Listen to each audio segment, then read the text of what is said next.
नमस्कार, मी पत्रकार दीपक चंदे. आपलं सर्वांचं मशाल न्यूज नेटवर्कमध्ये स्वागत आहे.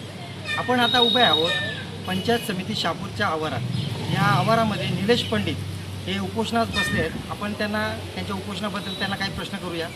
निलेशजी, आपण आज उपोषणात बसले आहेत, तर कोणत्या विरुद्ध आपण उपोषणात बसले आहेत? व्हिडिओच्या विरोधात उपोषणाला बसलेला आहे. काय तुमची काय मागणी व्हिडिओकडे? का भोगवटा खोटा आहे, तो भोगवटा खोटा ग्रामसेवक आणि व्हिडिओ याईन संगतमत करून कोणाला दिला आहे तो भोगवटा प्रमाणपत्र? मुंबई विद्यापीठ 4 ठिकाणी हा भोगवटाचा वापर केलेला आहे. कोणी केलेला आहे तो भोगवटाचा? व्हिडिओ आणि ग्रामसेवक. नाही, तो भोगवटा प्रमाणपत्र कोणाला दिलेलं आहे त्यांनी? आपण जो उपोषणाला बसले आहात तो कोणत्या विरुद्ध बसले आहेत आपण? व्हिडिओच्या विरोधात.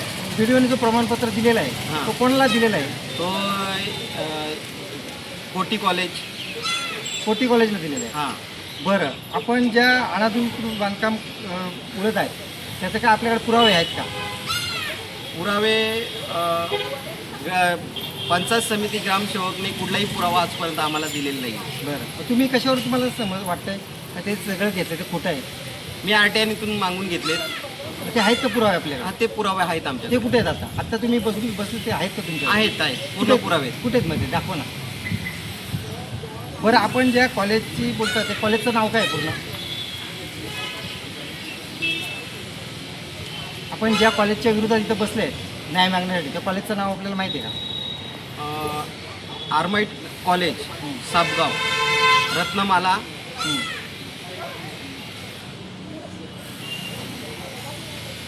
बरं, ते कॉलेजमध्ये किती विद्यार्थी आहेत तरी? कॉलेज कमीत कमी 200हून जास्त विद्यार्थी असतील. 200 विद्यार्थी. बरं, तिथे कोणते कोर्स आहेत त्या कॉलेजमध्ये?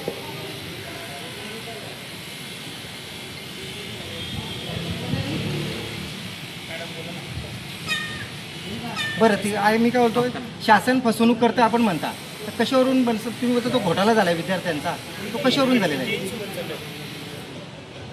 2 मिनिटं जरा बंद करा. दुसरा विषय असा आपण बोलतो, आपण म्हणता दोन मिनिटं बंद करा. 2 मिनिटं. नीरजी, मला पेपर काढून द्या. गेला पेपर काढा ना.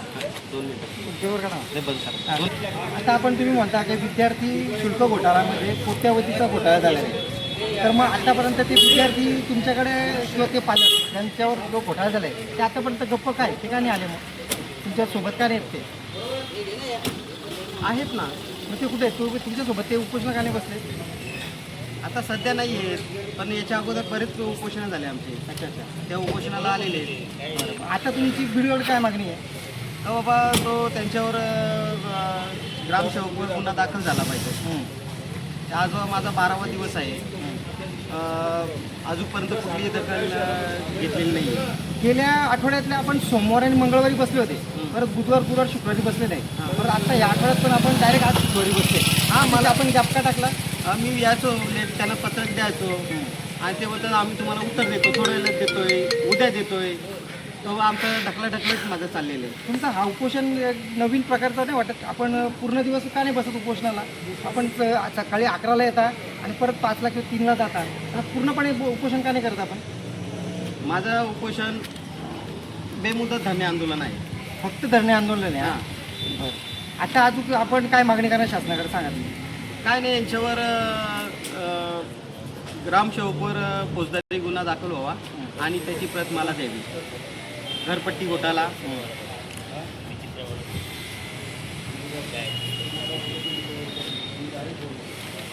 प्रेक्षकांनो, आपण आता पाहू शकता की निलेश पंडित यांना कोणत्याही प्रकारची प्रश्नांची योग्य उत्तरं देता येत नाही. आणि असं आता काय वाटतं की त्यांच्या खांद्यावर बसून कोणी काही बंदूक चालवत नाही ना, आणि यापुढे कोणत्याही आपल्या तसं ते कोण साध्य करत नाही ना. मी आपण तुम्हाला एक एवढंच साध्य विचारलं का आपण इथं विद्यार्थी किती आहेत ते तुम्हाला सांगता येत, इथं कोर्स किती आहेत, त्या कॉलेजमध्ये कोणकोणते कोर्स आहेत ते तर तुम्ही सांगत नाही. तुम्ही म्हणता का जर इथं जर घोटाळा झाला आहे तर त्या घोटाळ्याची पूर्ण माहिती आपल्या स्वतःला पण नाही आहे माहिती, पण मला जे माझा मुद्दे आहेत ना पंचायत समितीच्या इथं दालनात बसलोय. जे माझा मुद्दा बाबा ते ग्रामसेवकवर केस झाली पाहिजे.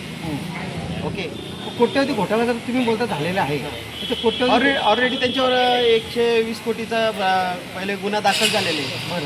कुठला PM घोटाळा, याचा शिष्यवृत्ती घोटाळा झालेले सर्वांना माहिती ज्यांचा झालेला आहे ते लोक समोर का नाहीत आजपर्यंत ते का नाही येत?